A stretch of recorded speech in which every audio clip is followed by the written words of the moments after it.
You're listening to Overhead Story Channel. Enjoy. It started with something small. Isn't that always how it goes? Not a fight. Not a confession. Just a quiet moment on a quiet Sunday morning in a kitchen that had once been filled with laughter in a life I'd thought was fine or close enough to it. The air outside was soft and cool for San Diego, early spring kind of weather when it's warm enough to open the windows but not so hot you regret it. Emma was upstairs showering and I was puttering around the kitchen doing the usual, rinsing out the French press, clearing dishes from the night before, wiping fingerprints off the stainless steel fridge. Mundane. Routine. Comfortable. Her tablet buzzed on the counter. I wouldn't even have noticed it if it weren't for the sound. She hardly used the thing. Usually buried under mail or stacked with cookbooks, half-charged and forgotten. But there it was, lighting up on the granite countertop like it had something important to say. I didn't open anything. I just swiped down to clear the notifications, that's all I meant to do. But that's when I saw it. A message preview. Not a full one, just the kind that sits on your lock screen before the device auto-locks again.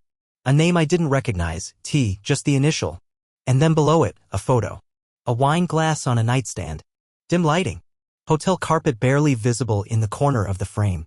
The caption said, "Next time, we get the full bottle. Just you and me." It hit me in the chest like a thud. Like someone had tossed a brick at me but smiled while doing it. My first reaction wasn't anger. It was confusion. I just stared at it, waiting for it to make sense. Trying to fold it into something harmless. Something explainable. I knew Emma had a wide network, colleagues, old classmates, people she occasionally messaged about conferences or alumni events. She worked in marketing for a biotech firm and her job involved a lot of traveling, lots of charm, lots of professional warmth. Maybe this was someone she met during a trip. Maybe they had an inside joke about wine, or hotels, or something I didn't know about. But the tone? The way it was worded, I knew that tone.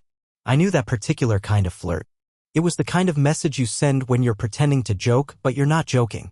The kind of thing you write when you've already crossed the line and are seeing how much further you can go. Still, I told myself not to jump. Not yet. I didn't open the tablet. I just left it on the counter, screen dark again, like it hadn't just upended my morning. She came downstairs maybe 10 minutes later. Hair still damp.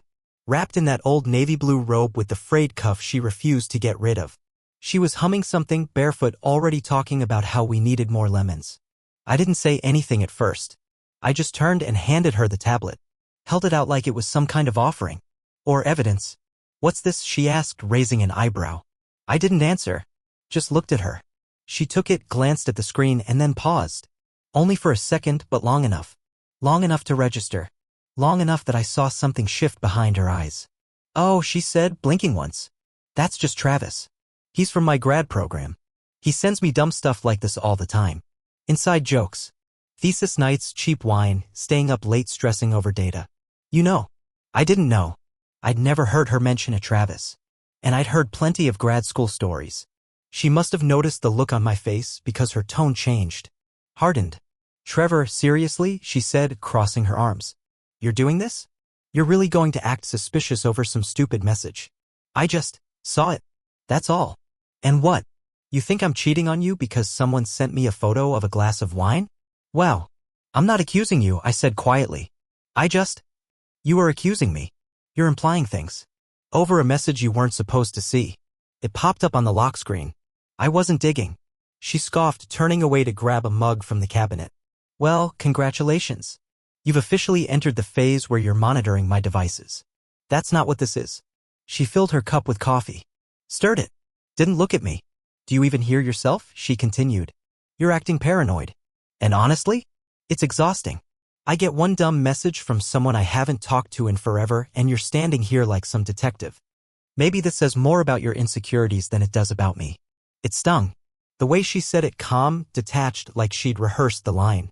Like she'd said it before. Not to me maybe, but to someone. I didn't know what to say. I felt like I was standing in the middle of our kitchen holding a smoke detector that was going off and she was insisting there was no fire. Just a joke. Just an overreaction. "Why didn't you just tell me?" I asked. "Because there was nothing to tell," she snapped. "And because I knew you'd react exactly like this." Then she softened. Sighed. "Look, I'm sorry, okay? I shouldn't have snapped. I don't want to argue over nothing. Not on a Sunday. Can we just let this go?" I nodded. Not because I believed her. but because I didn't want to push. Not yet. She leaned in and kissed my cheek like she always did before yoga class. Said she'd be back in a couple hours. Then she grabbed her mat and keys, and just like that she was gone. But I stayed. Standing there in the kitchen with the coffee gone cold and that message still burned into the back of my mind. Next time, we get the full bottle. Just you and me. It echoed in my head long after the door closed behind her. I stared out the window, watching the branches sway gently in the morning light, pretending I wasn't waiting to hear the sound of her car turning back around. After that Sunday morning, everything seemed the same, at least on the surface. Same routine. Same greetings. Same forced laughter during dinner when she recapped her day like nothing had happened. But something under it all had shifted. Something small and slow, like a current pulling beneath still water. And once I noticed it, I couldn't stop noticing it. That message never left my mind. It lived in the spaces between conversations, in the pauses that used to be comfortable. I tried not to dwell on it, or at least I told myself I was trying. But the thing about suspicion is that it doesn't need a lot of space to grow. Give it one crack in the drywall and suddenly you're watching the whole house for termites. I started seeing things differently. Remembering things differently. Emma had been distant for months, maybe longer. It wasn't obvious at first. Just little stuff. Less eye contact. More time on her phone. Her laughter didn't sound the same anymore. It used to roll out of her like sunlight, and now it came clipped, mechanical, like she was checking off a box. I started rewinding the last year in my head like a film editor looking for a single frame gone wrong. There were the late nights at the office. At first, I believed her. She worked for a startup that demanded everything from everyone, and I respected that. I respected her. But then the excuses started getting curated. Specific, but vague. Client dinner ran late turned into we had to meet at that hotel downtown because their CEO was flying out. Or my battery died and I didn't realize how late it got, except she always had a charger in her purse. Once she came home after 11 p.m., hair perfectly styled, not a trace of sweat on her. Said she'd been on a Zoom call with a team in Europe. But she was wearing perfume, the kind she only used on date nights. There were other things too. Subtle. Her phone was always face down now. Always on silent. I'd ask her something and she'd take 2-3 seconds longer than usual to answer, like she had to run the response through a filter first. She was careful now. Too careful. We used to spend our weekends together without really planning anything. Long drives up the coast, lazy afternoons on the couch with bad movies. Lately, she always had somewhere to be. Yoga retreats. Art pop-ups. Networking brunches. I'd suggest we go together and she'd hesitate. Say it was just for women or not really my thing. She stopped asking about my day. And when I told her about it anyway, she just nodded, no follow-ups, no smiles. Like she was waiting for me to finish so she could go back to whatever she was pretending not to think about. She stopped touching me. That was the hardest part to admit even to myself. In asterisk, Macy didn't disappear overnight, it just withered. A slow erosion. Her kisses got lighter. Her hands colder. She'd pull away first when we hugged, sometimes flinch when I reached for her in bed.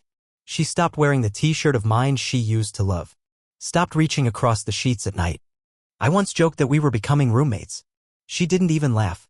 Just said, maybe that's what happens when people get comfortable, and rolled over. Even the house, the one we used to fill with music and cooking and half-finished projects, started to feel like a set. Like we were acting out a life we weren't living anymore. I tried to talk to her about it. More than once. I asked if something was wrong, if she was stressed, if work was getting too heavy. She always smiled, that tired smile she'd mastered, and said, I'm fine. Just tired. You worry too much. And maybe I did. But not without reason. The final straw, at least for me, came 2 weeks later. She told me she was going on a weekend yoga retreat in Big Sur. It wasn't unusual, she'd gone on a few over the years, and she always came back with stories about organic food and soul-cleansing silence. But this time felt different. She didn't tell me about it until the night before. She said her friend Marlene had found a last-minute spot and invited her. Marlene? I asked. I thought she moved to Oregon. She's back, Emma said quickly. Just for a while? You know how she is always bouncing around. She avoided eye contact as she packed her overnight bag. You want me to drop you off? I asked. No. I'll drive. It's better that way, I can come and go when I want. The next morning, she was up early, dressed before I even got out of bed.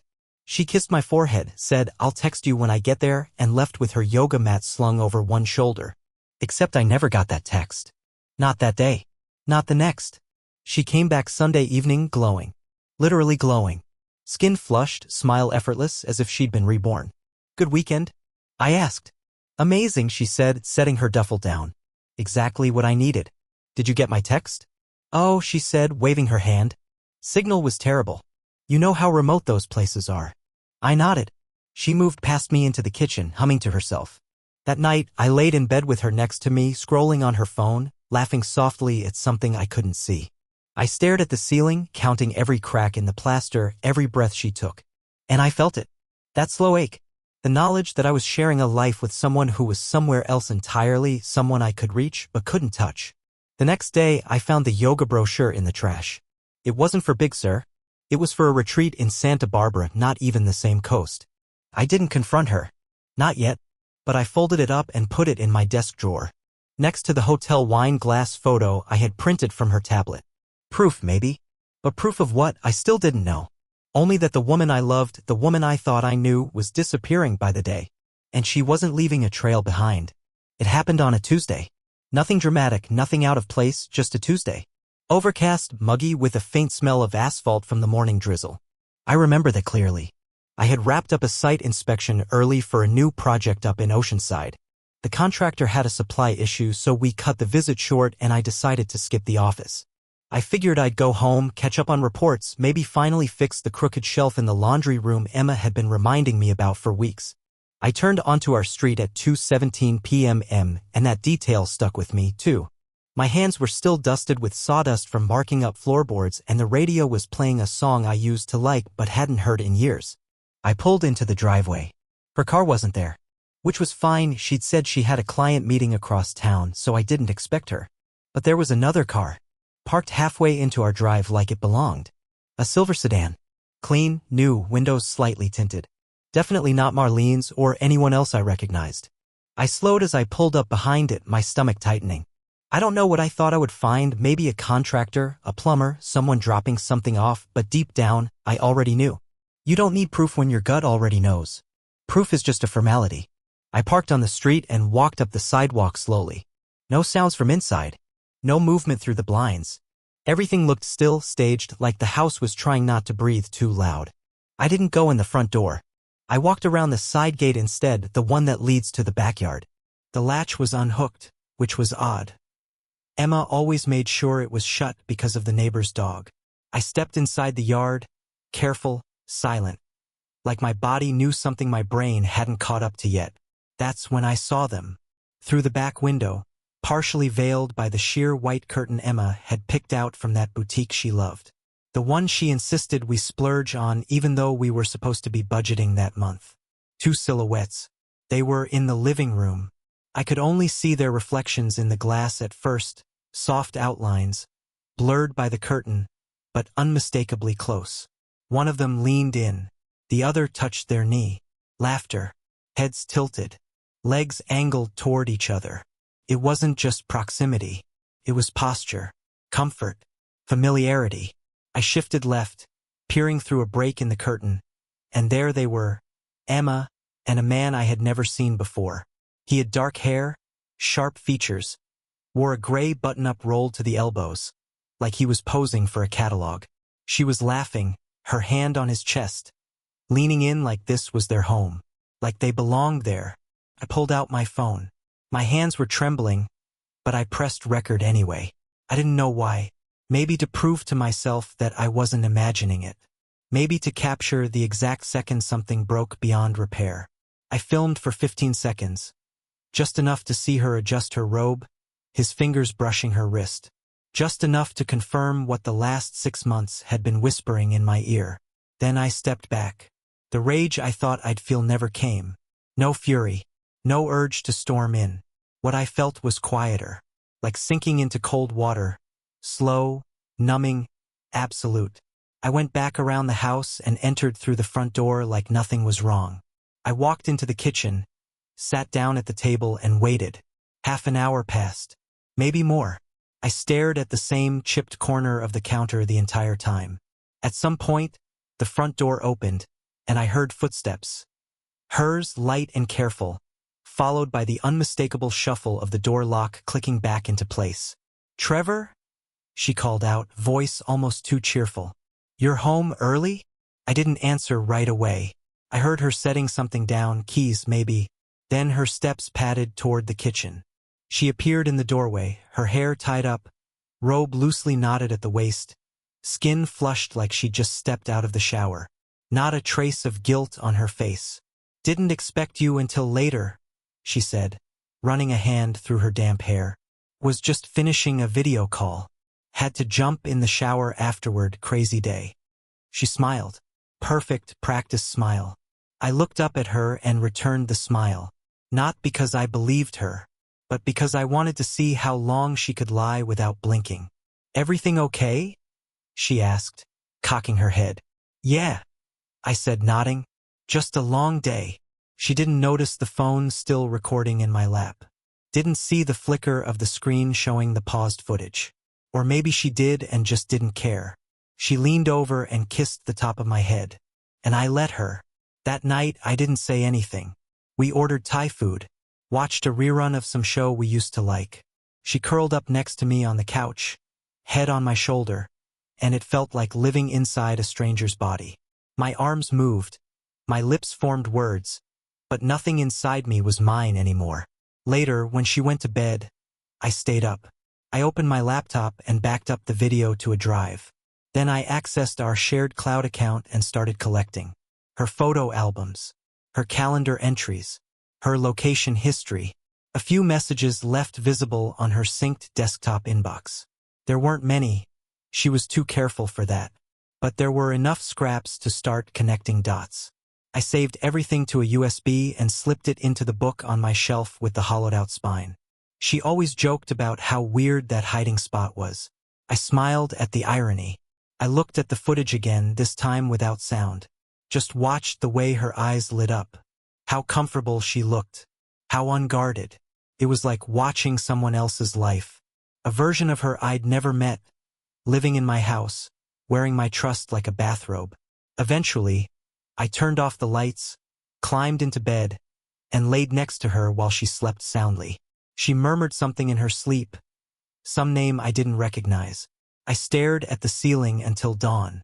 By then, I already knew what I had to do. And more importantly, I knew how I was going to do it. There's a strange clarity that comes when something breaks cleanly. The morning after I watched Emma lie to my face. Robe still damp, eyes still soft, lips brushing my forehead like we hadn't just crossed into the unspoken. I woke up before her. I lay there in the still dark bedroom, staring at the ceiling fan as it turned slowly overhead. I felt light, not free, not yet, but weightless, like something in me had given up trying to hold everything together, and now all that effort was being reallocated to quiet resolve. She stirred beside me just after 7 a.m., grumbling about the cold, pulling the blanket tighter around her. She didn't look guilty. She didn't look worried. She looked like someone who believed they had gotten away with something. I slipped out of bed and made her coffee, milk, 2 sugars, a splash of vanilla oat milk, just the way she liked it. She kissed me on the cheek, murmured thanks, and disappeared into the shower while I stood there at the sink, watching the sun inch over the windowsill like it didn't know any better. That day was the beginning. I had already saved the video, the synced messages, the calendar discrepancies.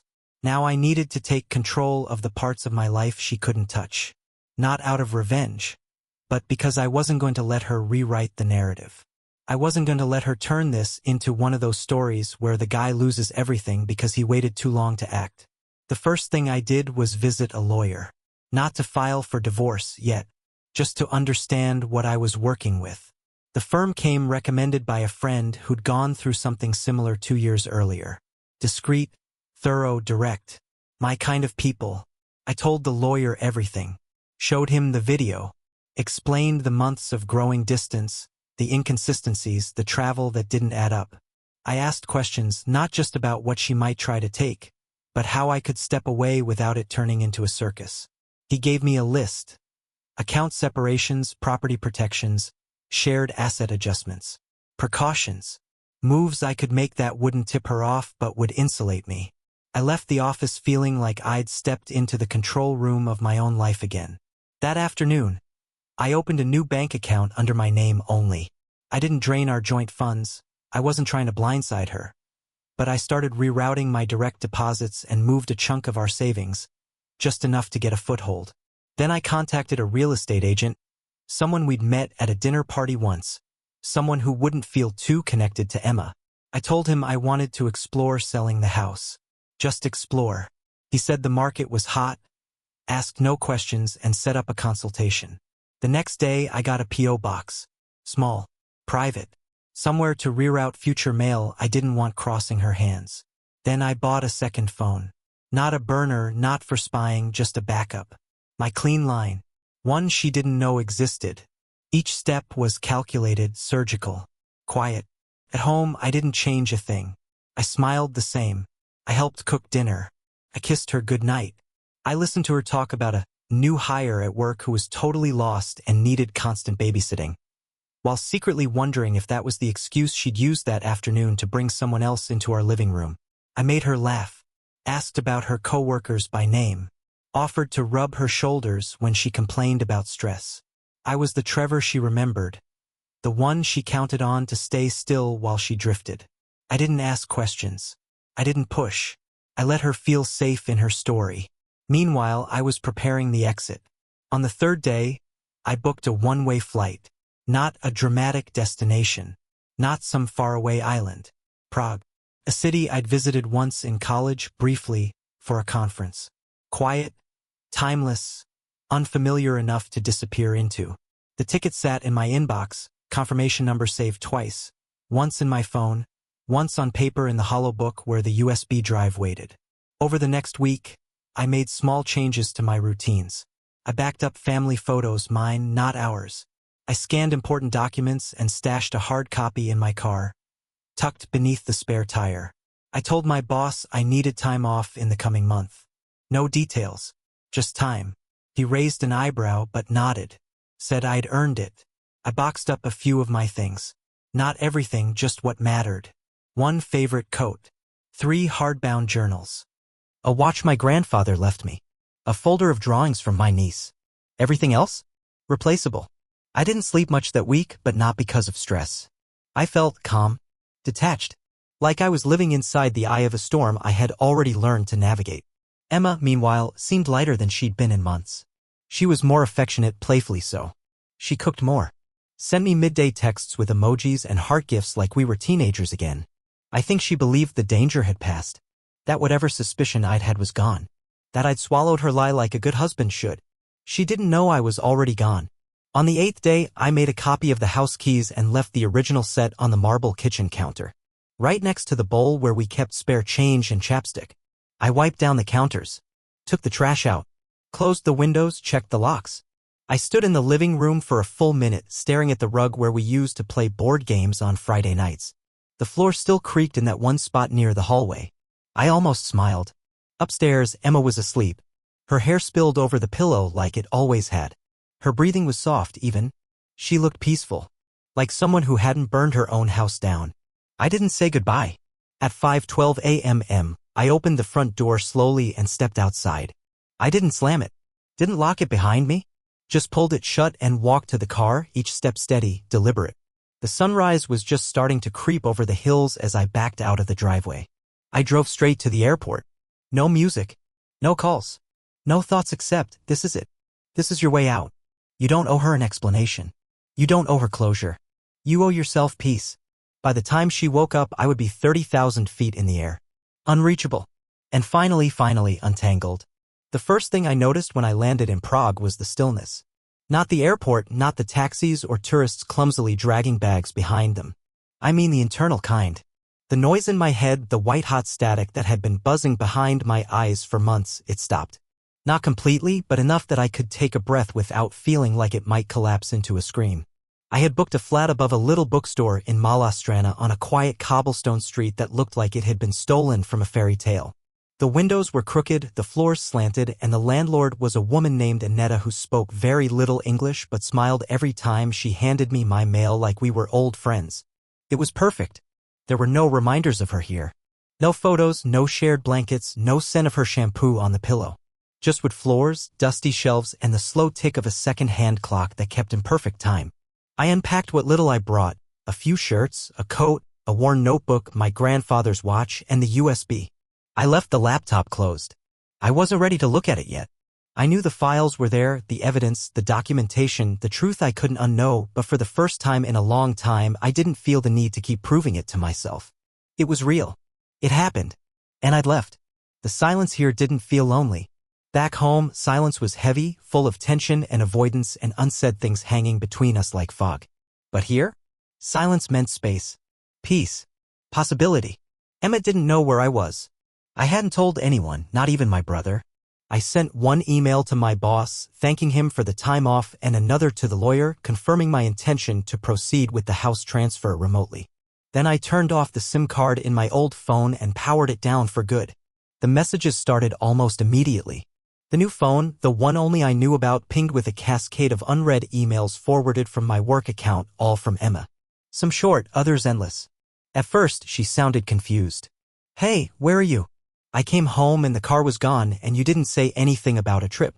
Then came the questions. "Are you okay? Did something happen at work?" Followed by fear.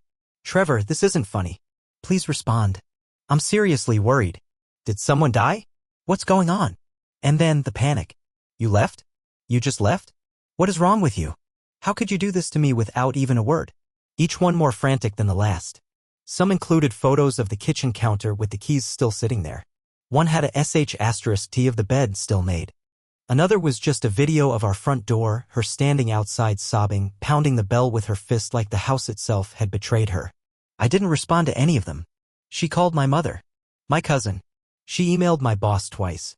She even reached out to my friend Kyle, the one I hadn't talked to in nearly a year, saying I might be experiencing a mental break and needed help.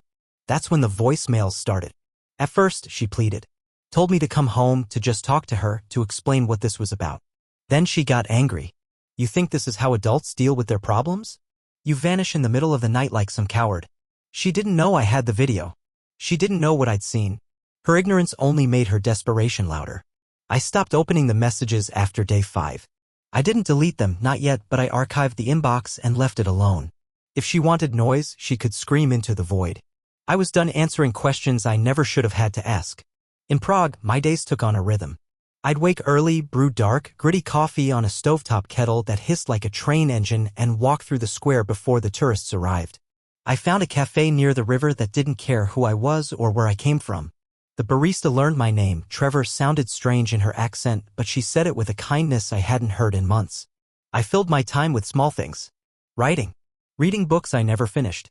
Watching street musicians play violins beneath bridges older than my home country.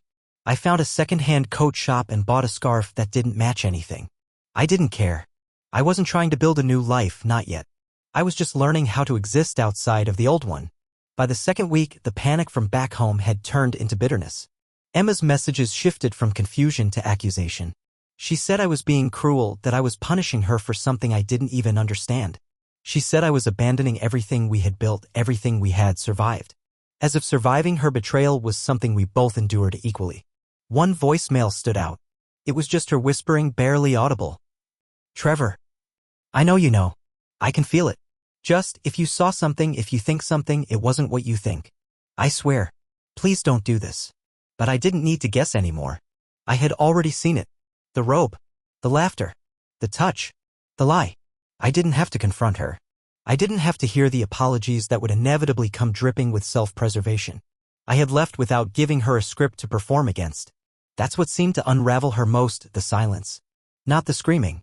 Not the exposure. Just the fact that she couldn't shape the story. That I'd removed myself entirely from the stage. One afternoon, a neighbor back home, Mrs. Callahan, the sweet old widow 2 doors down, sent me a video over Facebook Messenger. It took me a second to even recognize the name, but I opened it. The video was of Emma, standing on our porch, crying, talking to the closed door like it might finally respond. Her hair was disheveled. She looked tired. Not glamorous, not curated, not the way she'd been with him. "Trevor, please," she was saying, voice cracking. "Just talk to me. We can fix this. I don't even care what you saw. I'll explain everything. I'll go to therapy. I'll quit my job if I have to. I need you to come home." She slammed her fist against the door once, then leaned her forehead against the glass. Mrs. Callahan's caption read, Not sure what's going on, honey, but this girl's been out here 3 nights in a row now. Thought you should know. I didn't reply to her either. By the end of the month, the messages slowed. Not completely, but they softened. The rage was gone. The bargaining faded. She tried reason next. I'm not asking to undo everything. I just want a conversation. Just one. Then silence. That was the final gift I didn't expect, the return of my own peace. It didn't arrive with fireworks or closure or clarity. It arrived slowly. Like dusk. Like waking up one day and realizing that your first thought wasn't about the person who betrayed you. It was about the coffee, the light through the curtain, the sound of shoes on old wooden stairs. I was rebuilding whether I meant to or not. Emma didn't know where I was. And even if she found out, I doubted she'd recognize me anymore. Because I wasn't the man she left behind. I was the man who left her behind.